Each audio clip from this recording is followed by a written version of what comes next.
Hello! In this video I will show you how to enter recovery mode on OPPO F5. So you have to start by powering off your device.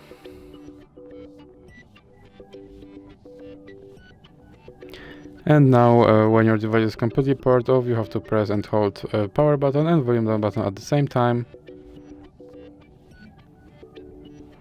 And you can let go of power button when you see your logo on your screen.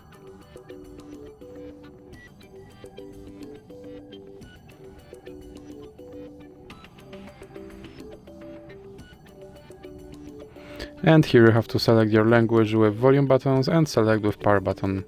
And you are now in recovery mode, and here you have to navigate with volume buttons and select with power button.